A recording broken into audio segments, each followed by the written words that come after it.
pasal yang ke-13.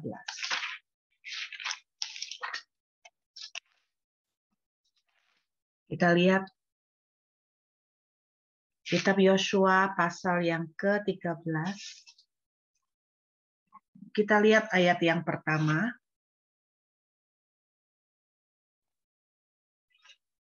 Saya akan bacakan buat saudara. Setelah Yosua menjadi tua dan lanjut umurnya, berfirmanlah Tuhan kepadanya, engkau telah tua dan lanjut umur, dan dari negeri ini masih amat banyak yang belum diduduki. Saudara, Yosua meninggal umur 110 tahun. Saya suka mengamati tokoh-tokoh di dalam Alkitab pada akhir kehidupan mereka. Dan pada akhir kehidupan Yosua, Tuhan itu sempat berbicara kepada Yosua. Yosua, kamu sekarang telah menjadi tua dan lanjut umur. Tetapi masih banyak dari negeri ini yang belum kamu duduki. Bagi saya ketika mendengar kalimat ini, saya merasakan sepertinya ada sebuah evaluasi dari Tuhan bahwa Yosua itu seakan-akan tidak memenuhi target yang seharusnya dia capai. Karena pada fakta yang terjadi, Yosua umurnya tambah tua. Tuhan bilang, kamu ini tambah tua dan lanjut umur. Tapi masih banyak dari negeri ini yang belum kamu selesaikan. Dan Yosua meninggal umur 110 tahun. Jadi saya perkirakan Yosua pasal 13 mungkin umurnya sekitar 100 tahun. Kenapa? Karena setelah Yosua pasal 13, ketika Yosua membagi-bagikan tanah Kanaan yang sudah direbut, maka itu memakan waktu untuk membagikan tanah Kanaan itu sendiri yang sudah direbut itu 7 tahun. Jadi saya perkirakan sekitar itulah. Nah, berbeda sekali ketika Musa mati, saudara. Kita tahu bahwa ketika Musa mati, itu Musa memang gagal masuk tanah perjanjian. Tetapi saya mengamati bahwa cara komentar Tuhan pada kitab Ulangan, pasal 34, yaitu ketika Musa mati, kita lihat sebentar ya. Di Ulangan pasal 34, ayat yang keempat, dan berfirmanlah Tuhan kepadanya, inilah negeri yang kujanjikan dengan sumpah kepada Abraham, Ishak dan Yakub demikian, kepada keturunan mula akan kuberikan negeri itu. Aku mengizinkan engkau melihatnya dengan matamu sendiri, tetapi engkau tidak akan menyeberang ke sana. Lalu matilah Musa hamba Tuhan itu di sana, di tanah Moab sesuai dengan firman Tuhan. Ayat 6 menuliskan, dan dikuburkannyalah dia di suatu lembah di tanah Moab, di tantangan Bet Peor, dan tidak ada orang yang tahu kuburnya sampai hari ini. Ayat 7, Musa berumur 120 tahun ketika ia mati, matanya belum kabur, dan kekuatannya belum hilang. Saudara, umur Musa ketika mati adalah 120 tahun. Yosua 110 tahun. Tetapi Alkitab menuliskan bahwa Musa itu ketika mati, kekuatannya itu masih belum hilang. Jadi walaupun umur 120, dia itu belum, istilahnya belum rapuh, belum loyo, masih kuat, dan matanya bahkan belum kabur. Dan Alkitab menuliskan bahwa satu-satunya orang yang dikuburkan sendiri oleh tangan Tuhan itu adalah Musa. Saya menemukan bahwa Musa ini satu-satunya orang yang dikuburkan oleh Tuhan dengan tangannya sendiri. Ayat 6 menunjukkan dikuburkannya, berarti Tuhan yang menguburkan. Kalau saudara mengamati di sini bahwa ketika Musa mati kondisinya tua, tetapi tidak mengesankan bahwa seakan-akan Musa itu sudah loyo, sudah tidak perkasa, sudah tidak kuat. Tetapi kalau kita melihat Yosua ketika umur 100 tahun, Tuhan itu bilang bahwa kamu tuh sudah tua, tapi masih banyak yang belum tercover, masih belum masih banyak tanah yang belum kamu duduki seakan-akan memang targetnya miss. Nah, saya mengamati di sini bahwa di akhir kehidupan Yosua, dalam tanda kutip, dia tidak berhasil menduduki semua tanah yang seharusnya dia duduki. Nah, padahal saya pernah ngomong sama saudara pada zamannya Yosua, hampir semua pertempuran itu dia menangkan. 90% lebih dia memenangkan pertempuran. Berbeda dengan zaman Musa, banyak kekalahan. Tetapi pada akhirnya, walaupun banyak pertempuran dia menangkan, pada akhirnya ternyata banyak tanah yang tidak berhasil dia duduki, yang seharusnya sebelum dia mati dia taklukkan semuanya.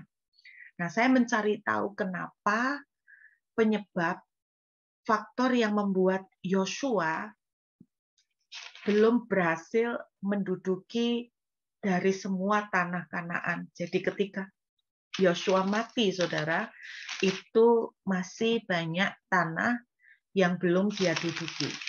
Kita melihat salah satu penyebabnya ada tertulis di dalam Yosua pasal 18 ayat 3. Ini salah satu penyebab yang saya temukan.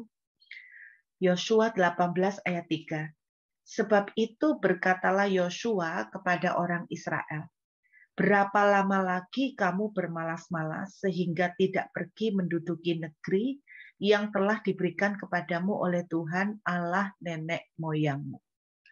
Jadi jelas sekali ada satu alasan kuat kenapa Yosua gagal untuk menyelesaikan 100% pendudukan tanah Kanaan, karena orang Israel ini malas. Orang Israel ini sudah ada di comfort zone. Karena mereka itu kuat, banyak bangsa yang gentar sama mereka, sehingga mereka tuh malas perang, capek, sehingga mereka ada di comfort zone. Saya membayangkan, saudara, kalau kita itu jalan sama orang yang seperti ini juga repot. Bayangkan kalau seorang leader maunya, kalau ilustrasi saya tuh gini, maunya itu pakai kecepatan mobil, seperti mobil itu pakai gigi 5. Jadi maunya tuh kecepatan mobil gigi 5, tapi domba-domba atau pasukan yang bersama dengan dia itu cuman maunya gigi 2. Gigi 1, setelah itu gigi 2. Saudara, di dalam saya mengasakan di dalam menjalankan sebuah visi, di dalam menjalankan sebuah pelayanan, ketika pasukan yang kita punya nggak sejalan dengan kita maunya lari, tapi pasukannya itu jalan kaki santai, atau bahkan sambil duduk-duduk, wah itu setengah mati. Itu setengah mati, beban mental, nyampe-nyampein juga, kita udah maunya lari, tetapi pasukan yang dibawa kecepatannya beda. Nah, saudara, ini rupanya yang dialami oleh Yosua. Tetapi saya juga mencurigai. Nah, kalau kita boleh mengimajinasikan dengan bebas, saya itu mencurigai bahwa ada satu faktor lagi yang tanpa disadari membuat orang Israel itu juga mau tidak mau lelah. Nah, kenapa mereka itu malas untuk berperang lagi? Beberapa tafsiran mengatakan bahwa mereka merasa lelah dengan terus perang. Karena begitu banyak daerah di Kanaan yang harus mereka taklukkan, dan mereka itu lelah untuk berperang. Tetapi saya berpikir, kenapa mereka capek berperang? Nah, ada salah satu faktor yang tidak bisa diremehkan, walaupun kelihatannya sepele, yang membuat mereka lelah karena mereka seringkali memerangi peperangan yang tidak perlu. Saya ulangin. Faktor yang utama yang saya temukan kenapa orang Yosua pada zaman Yosua tidak menaklukkan semua tanah Kanaan karena orang Israel malas. Tetapi saya mencurigai bahwa salah satu faktor kenapa orang Israel malas karena mereka capek perang. Beberapa tafsiran menuliskan bahwa mereka lelah dengan banyaknya peperangan. Kenapa mereka lelah dengan banyaknya peperangan? Apakah karena tanah Kanaan begitu banyak? Saya percaya begini, karena Tuhan bicara kepada Yosua, tidak ada satu bangsa pun yang akan bertahan menghadapi engkau. Jadi saya percaya walaupun banyak tanah yang mereka taklukkan, tetapi ada kekuatan supranatural Tuhan yang akan memampukan mereka untuk itu. Tetapi salah satu hal yang saya curigai menjadi penyebab kenapa mereka lelah, karena mereka memerangi peperangan yang tidak perlu. Salah satu contoh yang paling jelas, melanjutkan apa yang saya bagikan kepada saudara beberapa waktu yang lalu. Yuk kita lihat, ini loh salah satu penyebab mereka menghadapi peperangan yang tidak perlu. Salah satunya ini, Yosua pasal yang ke-10 ayat yang ke-6. Kita lihat Yosua 10 ayat yang ke-6.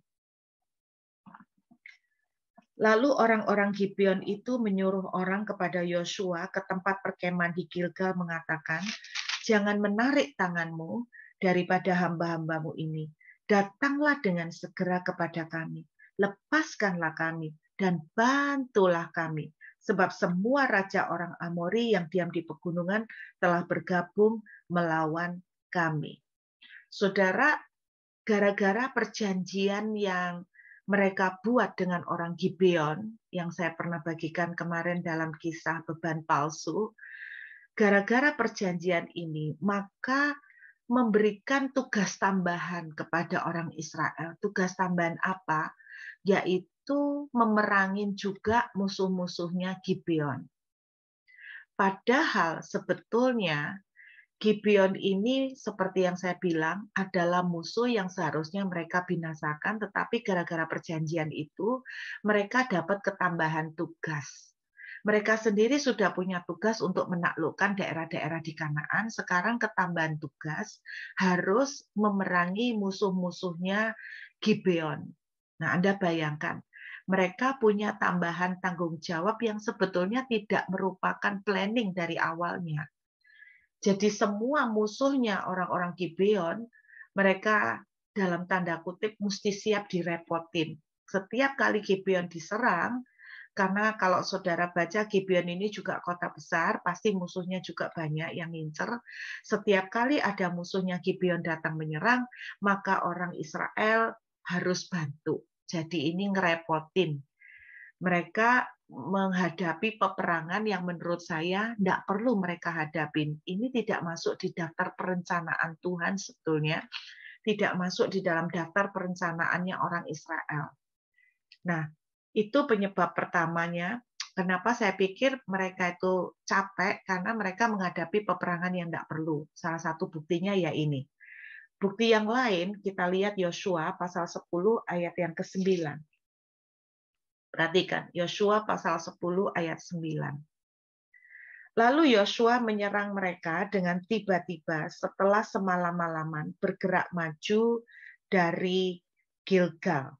Perhatikan, bergerak maju dari Gilgal. Kemudian kita melompat ke ayat yang ke-16. Kelima raja itu melarikan diri dan bersembunyi di dalam gua di Makeda.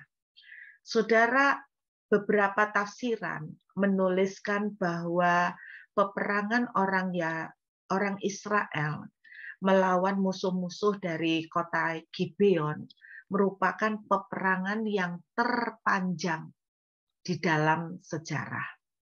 Saudara, kalau membaca ceritanya, kesannya satu hari aja peperangannya. Tapi saya curiga bahwa peperangan ini tidak mungkin sehari. Oke, karena masih ada cerita 5 raja bersatu, terus mereka sempat melarikan diri, terus kemudian Yosua mengejar, dan Yosua mencari 5 raja yang melarikan diri, dan sebagainya. Saya percaya peperangan ini bukan terjadi satu hari saja. Berapa lama saya nggak tahu, saya belum menemukan sumber-sumber informasi mengenai ini, tetapi beberapa tafsiran menuliskan bahwa peperangan mereka ini merupakan peperangan terpanjang dalam sejarah.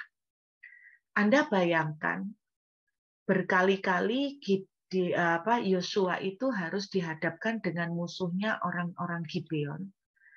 Dan kali ini salah satunya adalah 5 raja orang Amori. 1 raja aja bisa kewalahan, apalagi 5. Itu aja salah satu contoh yang jelas. Terus Alkitab menuliskan semalam-malaman mereka tuh harus mengejar. Semalam-malaman mereka harus mengejar ke daerah Gibeon. Nah, Anda bisa membayangkan bahwa perjalanannya panjang, tenaga yang dikeluarkan habis-habisan, kemudian sampai Yosua itu minta di ayat yang ke-12 sama Tuhan supaya matahari dihentikan. Kenapa minta matahari dihentikan? Nah, saudara, karena kalau malam, beberapa menuliskan bahwa kalau sampai malam, maka mereka akan mengalami banyak kesulitan. Misalnya ketika raja itu bersembunyi, mereka akan kesulitan untuk mencarinya. Alasan yang lain kenapa Yosua minta matahari itu dihentikan, karena gini, kalau sampai matahari terbenam, aturan di dalam peperangan orang Israel biasanya ya, kalau matahari terbenam, perang harus dihentikan. Perang itu harus berhenti. Jadi saya menduga perang itu berkali-kali berhenti karena matahari terbenam. Jadi kalau udah malam, mereka mandek dulu perang. Nanti kalau udah pagi, perang lagi. Terus kemudian kalau malam lagi, kalau sudah menjelang matahari terbenam, mereka berhenti lagi. Akhirnya apa? Nggak selesai-selesai. Nggak selesai-selesai. Karena nggak selesai-selesai, makanya itu Yosua itu minta supaya matahari itu dihentikan. Supaya apa? Jangan sampai terbenam, supaya tetap terang. Kenapa? Karena Yosua itu merasa, bahasanya orang Jawa itu gini, aduh, aku nih nang mari nang wis gitu lah. Pengen nang selesai, segera selesai, daripada muter-muter ndak beres-beres peperangan ini. Itu sebabnya saya sangat berkeyakinan bahwa memang seperti kata beberapa tafsiran, peperangan ini merupakan peperangan yang terpanjang. Ini loh, saudara, yang saya pengen tunjukkan bahwa kenapa orang Israel itu malas perang. Mungkin salah satu alasannya karena mereka udah capek. Kenapa mereka udah capek? Salah satu penyebabnya karena yang saya duga adalah karena mereka harus sudah dihabiskan waktunya, energinya, tenaganya, semuanya untuk banyak peperangan yang sebetulnya mereka tidak perlu lakukan. Dalam kehidupan kita, berapa banyak saudara dan saya tanpa disadari, kita itu menghabiskan banyak tenaga, banyak waktu, banyak emosi untuk peperangan yang sebetulnya tidak perlu. Sehingga peperangan yang seharusnya kita hadapin jadi teralihkan, jadi terdistract. Kenapa? Karena kita ngurusin peperangan yang tidak perlu. Saya akan kasih contoh, saya teringat seseorang di Alkitab yang namanya Nehemia. Ini orang mengerti peperangan mana yang perlu dia hadapin dan peperangan mana yang perlu dia hindarin. Kita akan buka ya, dari kitab Yosua kita melompat ke kitab Nehemia, pasal yang ke-6. Kita lihat Nehemia pasal yang ke-6. Nah, saudara, kalau Anda baca kitab Nehemia pasal 6, ini latar belakangnya adalah Nehemia itu akan membangun kembali tembok Yerusalem. Kita lihat Nehemia pasal 6. Perhatikan, saudara ya. Ketika Sanbalat dan Tobia dan Geshem, orang Arab itu dan musuh-musuh kami yang lain mendengar bahwa aku telah selesai membangun kembali tembok sehingga tidak ada lagi lubang, Walaupun sampai waktu itu di pintu-pintu gerbang belum kupasang pintunya, maka Sanballat dan Geshem mengutus orang kepadaku dengan pesan, mari kita mengadakan pertemuan bersama di Kefirim di Lembah Ono. Tetapi mereka berniat mencelakakan aku. Saya lanjut, ayat yang ketiga. Lalu aku mengirim utusan kepada mereka dengan balasan, aku tengah. Ini saya suka sekali jawaban Nehemia. Aku tengah melakukan suatu pekerjaan yang besar. Saya berharap jawaban ini akan menjadi komitmen kita hari ini. Aku tidak bisa datang. Untuk apa pekerjaan ini terhenti? Oleh sebab aku meninggalkannya dan pergi kepada kamu. Sampai 4 kali mereka mengirim pesan semacam itu kepadaku, dan setiap kali aku berikan jawaban yang sama kepada mereka. Kalau Anda baca selanjutnya, apa yang sebetulnya dilakukan oleh Sanballat, Geshem, dan pasukannya adalah untuk mengalihkan Nehemia supaya dia itu berhenti membangun tembok Yerusalem. Mereka berusaha mencari cara, diajak ketemuan lah, diajak ngobrol lah, dengan tujuan supaya mendistract fokus dan perhatian Nehemia, supaya pembangunan tembok itu bisa diulur-ulur, bahkan sampai akhirnya ditunda. Nah, mereka mengirimkan surat, mengundang, alasannya sih mengundang untuk datang. Sebetulnya tujuannya juga untuk pada akhirnya untuk membunuh. Tetapi berkali-kali Nehemia selalu menjawab, aku sedang melakukan suatu pekerjaan yang besar. Untuk apa aku menghentikannya? Untuk datang kepadamu. Sampai akhirnya ketika mereka itu tidak bisa mancing Nehemia untuk datang, kalau Anda baca kalimat-kalimat selanjutnya, Anda akan temukan bahwa makin lama mereka makin pakai cara keras sampai akhirnya mengancam. Sampai akhirnya mengancam.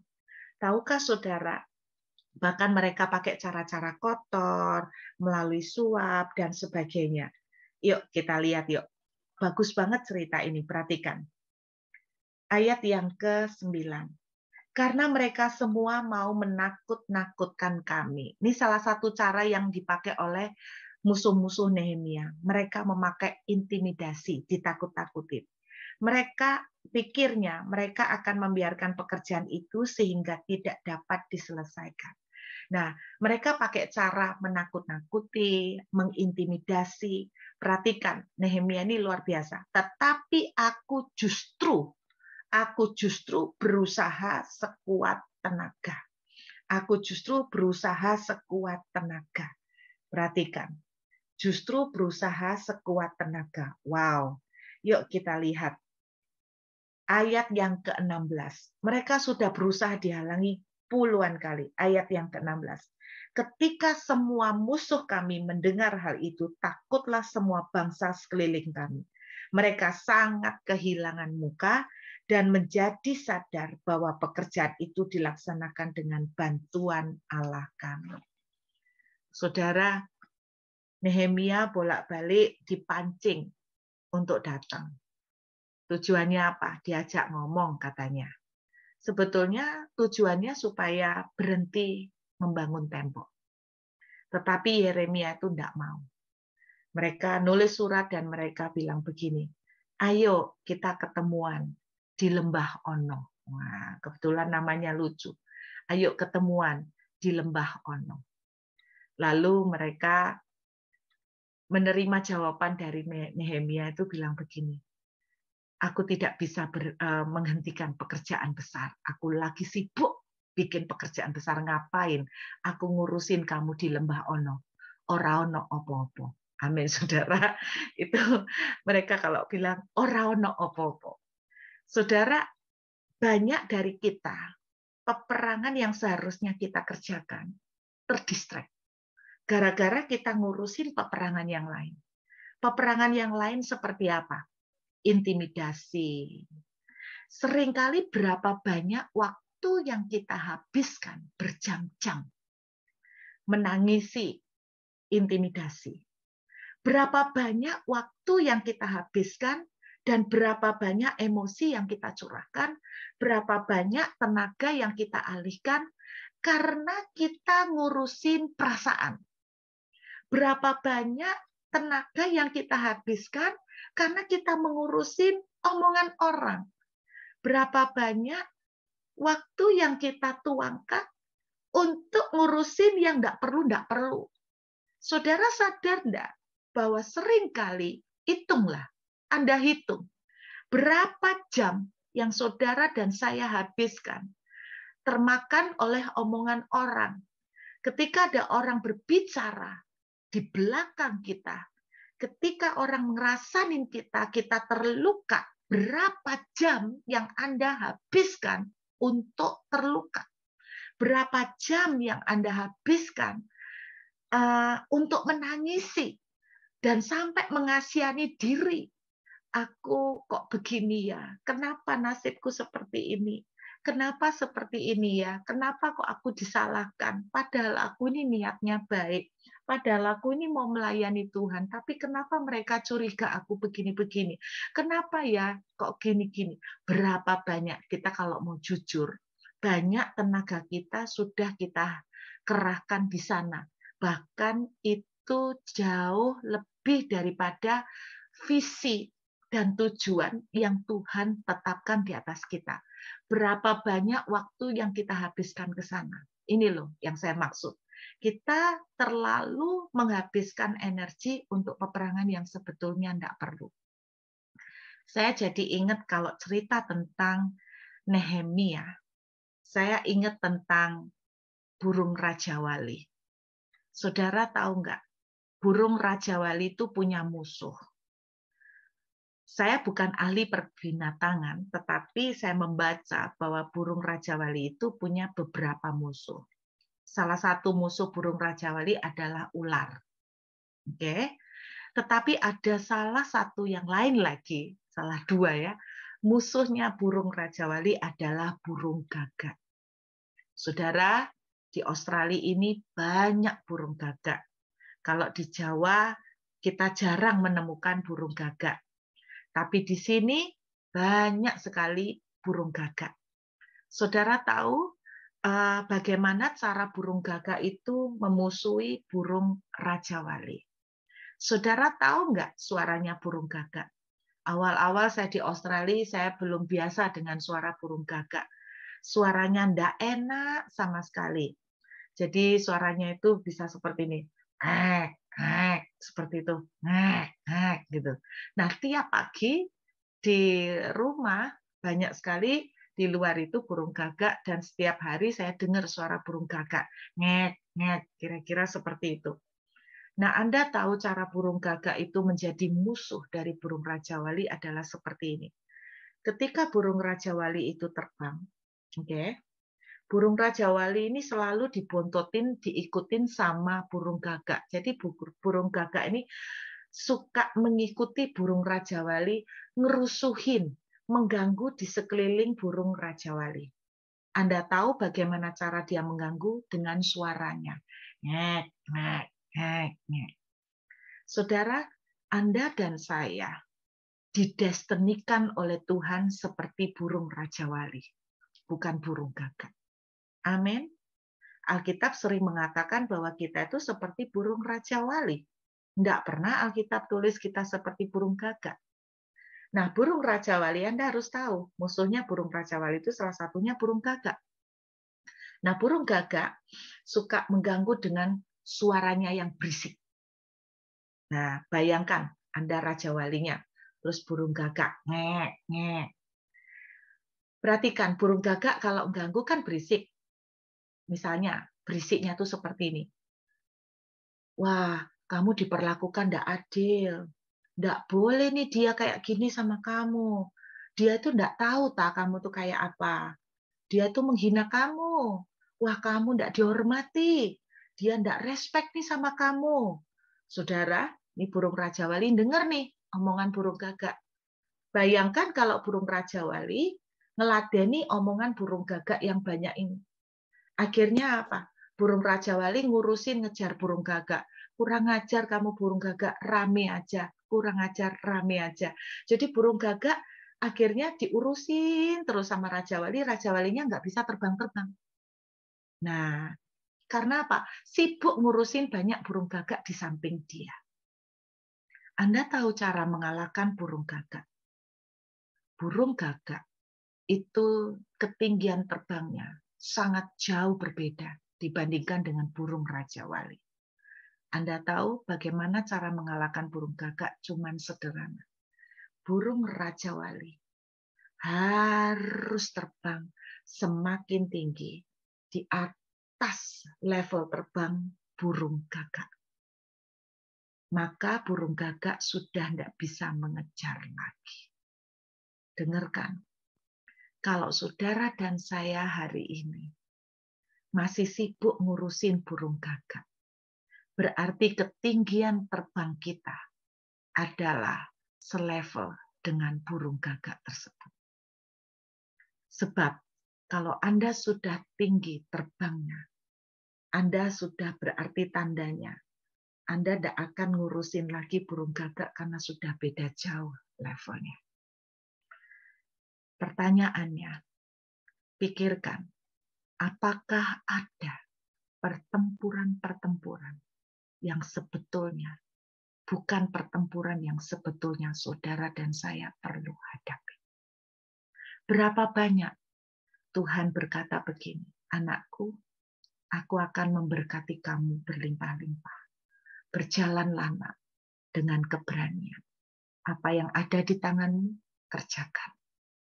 Tetapi burung gagak di sekeliling saudara berkata begini, tidak bisa, kamu tidak inget kamu lo tahun lalu gagal, kamu tidak punya modal, kamu nggak kayak si A, kalau si A memang baik, lihaten, selain pinter, dapat support modal dari keluarga. Keluargamu tidak ada yang kasih modal, keluargamu tidak ada yang peduli, nggak ada yang nolong. Perhatikan, berapa banyak waktu kita habiskan ngurusin apa kata orang. Berapa banyak waktu kita habiskan ngurusin sakit hati. Berapa banyak waktu kita habiskan ngurusin perasaan terluka.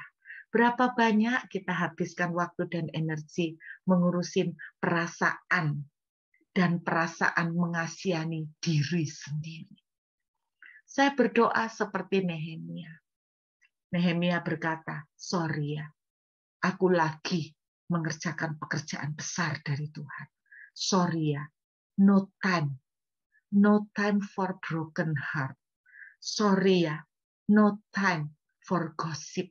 Sorry ya, no time buat perasaan yang mendayu-dayu, melo-melo. Sorry ya, nggak ada waktu untuk ngurusin rasan-rasan.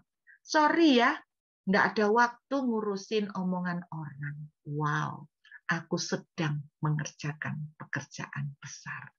Amin. Saudara, hati-hati.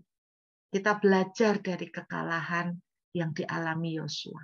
Kalau menurut saya, satu kekalahan Yosua adalah karena di akhir hidupnya masih banyak tanah Kanaan belum ditaklukkan. Ada peperangan-peperangan yang mendistrak kita. Sehingga ketika kita mau balik kepada peperangan kita yang sesungguhnya, maka apa yang terjadi? Kita udah lelah.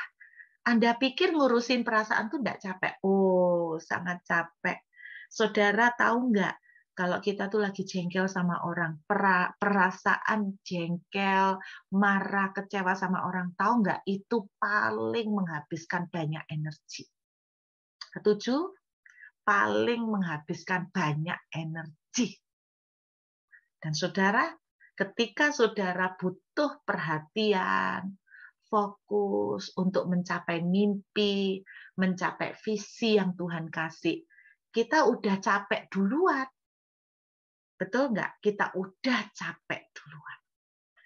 Mulai sekarang, saya dari kemarin ketika belajar cerita ini, saya ngobrol sama suami. Kemudian saya dan suami mulai introspeksi satu persatu.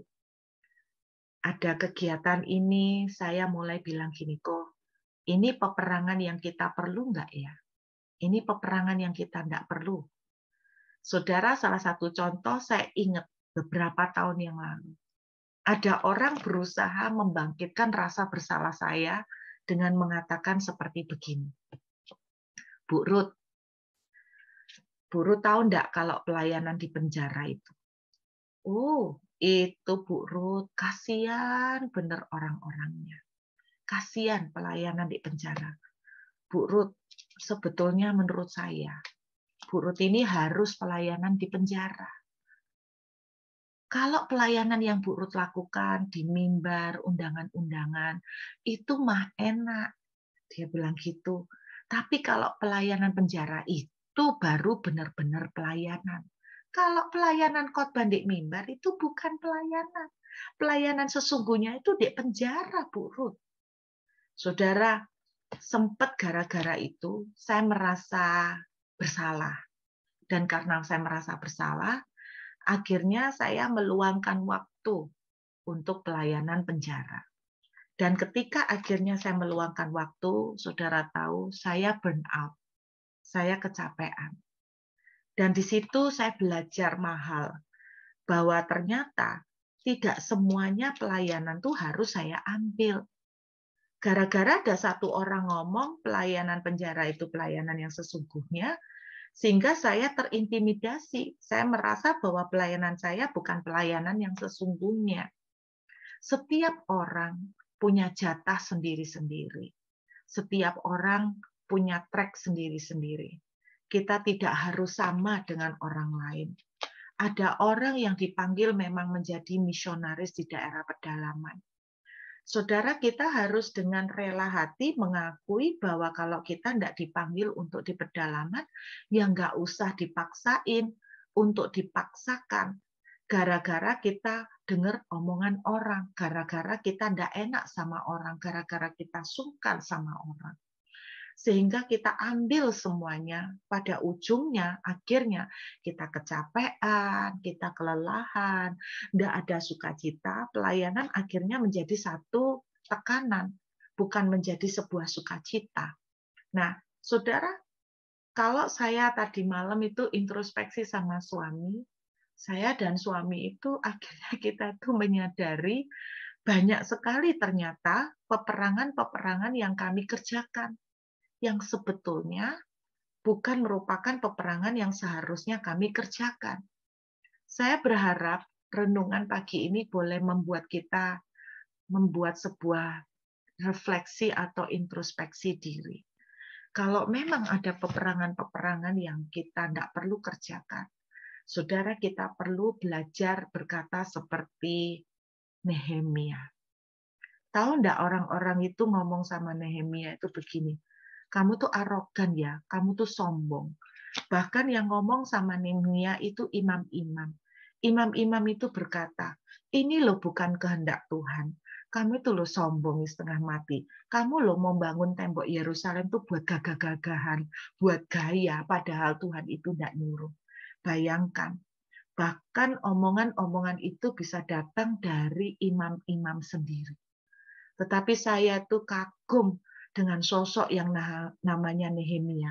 Dia ini tahu betul kehendak Tuhan buat hidupnya. Saudara, orang lain lagi yang mengenal betul kehendak Tuhan adalah Daud. Alkitab itu menuliskan, Daud itu mengerti kehendak Tuhan dalam hidupnya. Saudara, salah satu kehendak Tuhan dalam hidup Daud adalah dia itu seorang worshiper. Bapak Ibu, Daud itu sering disebut orang mengenal Daud sebagai raja. Orang Israel menyebut Daud sebagai raja. Tetapi Daud selalu ditemukan di kitab Mazmur. Dia tidak pernah mau menyebut dirinya raja. Dia tahu betul panggilannya. Dia tahu betul peperangan yang didesain untuk dia. Satu kali dia kepengen bangun bait suci. Tuhan bilang, no, bait suci itu bagian anakmu. Daud ngerti betul bagiannya. Dia selalu menyebut dirinya, tidak mau disebut sebagai raja yang perkasa, raja agung, raja yang luar biasa. Bahkan dia juga tidak mau disebut sebagai tentara atau jenderal atau panglima, whatever. Tapi dia cuman sering menyebut dirinya, Anda tahu apa? I am the sweet psalmist, pemazmur yang manis. Wow, the sweet psalmist. Saudara, Anda pernah enggak menuliskan di buku, kalau Anda beli buku rohani atau buku apapun, Anda tulis di buku saudara itu nama, supaya kalau buku itu hilang atau kecampur sama orang, jadi Anda tahu, oh ini buku saya. Biasanya kita itu tulis nama kan. Nah, saya beberapa tahun yang lalu selalu punya habit, dan sampai sekarang sebetulnya, kalau ada buku atau saya punya buku, itu saya tulis. Saya bukan cuma menulis Ruth Julia, tapi saya tulis di situ dua julukan yang saya tulis di situ adalah worshipper. Saya tulis salah satunya adalah worshipper, dan yang kedua adalah the King's Bride. Kenapa saya bilang the King's Bride, pengantin raja? Karena ada salah satu visi yang Tuhan taruh dalam hidup saya, dua-duanya mirip. Saya punya nama Ruth. Nama Ruth itu artinya adalah pengantin. Saya menuliskan di situ Ruth Julia, worshipper and the King's Bride. Wah, saudara kenali kehendak Tuhan dalam hidup saudara. Sehingga apa? Saudara tidak terdistract untuk melakukan peperangan yang tidak perlu saudara lakukan. Banyak peperangan-peperangan yang kelihatannya sepele, seperti Gibeon, kelihatannya sepele. Banyak musuh-musuh Gibeon yang akhirnya harus dibantu sama Yosua. Kelihatannya kecil-kecil tapi cukup melelahkan. Kecil-kecilnya ini numpuk, sehingga akhirnya menyumbang kepada kelelahan orang Israel. Sehingga akhirnya apa? Ketika waktunya mereka harus menduduki Kanaan, mereka sudah capek, mereka sudah malas. Saudara, berhati-hatilah, jangan memerangi peperangan yang bukan untuk saudara. Jangan memerangi peperangan yang tidak perlu. Saya berdoa, biarlah setelah hari ini, saudara dan saya akan menjadi orang-orang yang makin tajam seperti anak panah. Itu makin tajam, bukan jalan kemana-mana, bukan melenceng ke kiri ke kanan, tapi tajam, betul-betul mengarah kepada tujuan. Saya juga sering mengingatkan teman-teman di VAU. Saudara ingat ya, lawannya burung Raja Wali itu burung gagak. Burung gagak itu suaranya berisik. Jangan terdistract. Cara satu-satunya mengalahkan adalah burung Raja Wali tetap matanya memandang kepada matahari. Dan dia harus terbang tinggi. Dan ketika dia sudah terbang sangat tinggi, bahkan di atas batas rata-rata, saudara tahu apa yang terjadi? Burung gagak udah tidak bisa ngikutin lagi. Saudara, Anda bikin sesuatu, orang akan komen. Anda tidak bikin apa-apa, orang juga akan komen. Jadi kalau sama-sama di komen, lebih baik bikinlah sesuatu. Betul? Anda tidak bikin apa-apa juga di komen. Anda bikin apa-apa juga di komen. Jadi sama-sama di komennya, bikinlah sesuatu. Val bikin sesuatu, pasti di komen. Kalau Val nanti tidak bikin, juga di komen. Kalau Val tidak bikin apa-apa, nanti juga di komen. Komennya apa? No, lihatan bener kan? Val sekarang tambah habis. Val sekarang tambah mulai suam-suam. Jadi sama-sama di komen, bikinlah tambah gila. Bikinlah tambah banyak. Terbanglah makin tinggi. Sampai burung gagak itu teriakannya sudah tidak bisa terdengar. Kenapa? Karena levelmu sudah ada di atas. Amin, saudara. Jangan memerangi peperangan yang tidak perlu. Maju terus. terbang makin tinggi ke arah matahari kita, yaitu Tuhan sebagai matahari dan penerang kita. Ayo kita berdoa. Saya ajak kita siapkan hati untuk perjamuan kudus. Boleh saya minta teman-teman, masih ada nggak untuk pujian?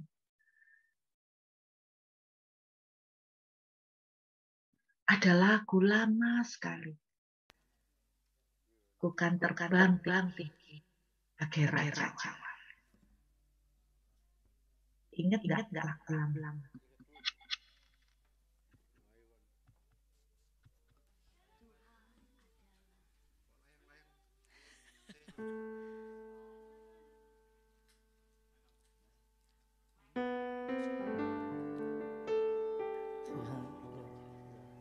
Saya mau mengingatkan semua teman-teman pagi ini. Engkau Raja Wali Tuhan. Saya berdoa bahwa ketika akhir hidup kita, Tuhan tidak berkata seperti kepada Yosua. Masih tanah banyak loh yang belum kamu duduki. Dan kamu sekarang sudah tua dan lanjut umur. Artinya tenaga kamu habis. Maksud Tuhan itu tenaga muda. Pada waktu Musa, Alkitab menuliskan dia masih kuat. Saya berdoa itu yang terjadi pada kita. Masing-masing Anda punya panggilan. Masing-masing saudara punya visi. Ada mimpi dan cita-cita yang Tuhan tanamkan dalam hidup kalian. Kalian telah didistract oleh apa? Perkataan orang, gosip, sakit hati, kecewa, perasaan mengasihani diri sendiri. Saya menantang kita semua pagi ini bangkit seperti Nehemia dan katakan, sorry ya, aku sedang mengerjakan pekerjaan besar. Amin. Mulai sekarang bilang saudara, sama gosip, sama omongan orang, sama intimidasi, sama hal-hal yang negatif. Bilang sorry ya. Aku sekarang sedang mengerjakan pekerjaan yang besar. Buat apa aku ngurusin kamu? Amin. Mari sama-sama katakan aku pujian ini dengan iman percaya. Ku kan terbang tinggi bagai Raja Wali dan melayang tinggi dalam kemuliaannya. Amin. Biar bumi bergoncang dan badai menerpa, ku kan terbang tinggi bersama Dia. Sama-sama katakan dengan iman. Ku kan terbang tinggi bagai Raja Wali dan melayang tinggi dalam kemuliaannya. Biar bumi bergoncang dan badai menerpa, ku kan terbang tinggi bersama Dia. Sekali lagi kita deklarasikan. Ku kan terbang tinggi bagai Raja dan melayang tinggi dalam kemuliaannya. Biar bumi bergoncang dan badai menerpa, ku kan terbang tinggi bersama Dia. Tuhan terima kasih pagi ini. Kami percaya kami adalah Raja Wali-Walinya Tuhan. Ada destiny, visi, dan cita-cita yang Tuhan telah investasikan dalam hidup kami masing-masing. Tapi kami baru diingatkan pagi ini bahwa ada suara-suara sumbang dari burung-burung gagak di sekeliling kami yang mendistract kami. Tapi pagi ini kami mau berkata seperti Nehemia. Aku tengah melakukan pekerjaan yang besar dari Tuhan. Aku tidak akan menghabiskan waktu dan tenaga untuk mengurusi yang tidak perlu. Biarlah kekuatan baru turun atas kami semua pagi. Terima kasih, Bapak. Mari Bapak Ibu, angkat roti di tangan kanan kita. Tuhan, kami percaya, inilah tubuh-Mu yang telah dipecah-pecah buat kami. Tubuh-Mu telah menjadi jaminan kemenangan buat kami. Kami tidak perlu dengarkan kata-kata dan suara burung gagak yang sumbang dan berisik. Kami hanya perlu fokus kepada matahari kehidupan kami, yaitu Engkau. Engkau yang telah mengambil alih segala kelemahan, segala penyakit dan kekalahan, dan memberikan kemenangan sempurna dan telak kepada kami. Saat kami makan roti ini, kami percaya kami telah menang. Tubuh kami sehat, hidup kami diberkati. Kami berjalan dalam kemurahan Tuhan. Kami berjalan dalam anugerah Tuhan. Kami makan dengan percaya dan terjadi kemenangan detik ini juga dalam nama Yesus. Mari kita makan dengan iman.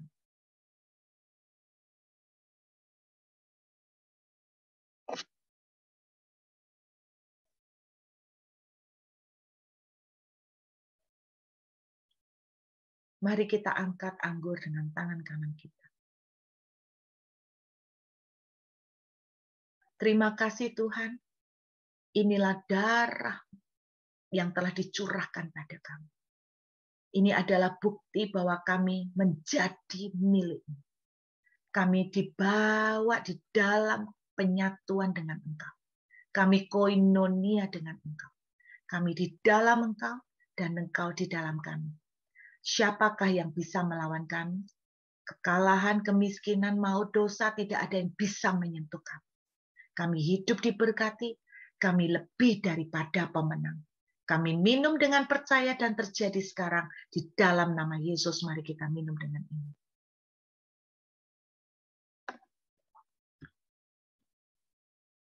Terima kasih sekali lagi Tuhan. Meteraikan firman-Mu jadi kekuatan bagi kami di dalam nama Yesus.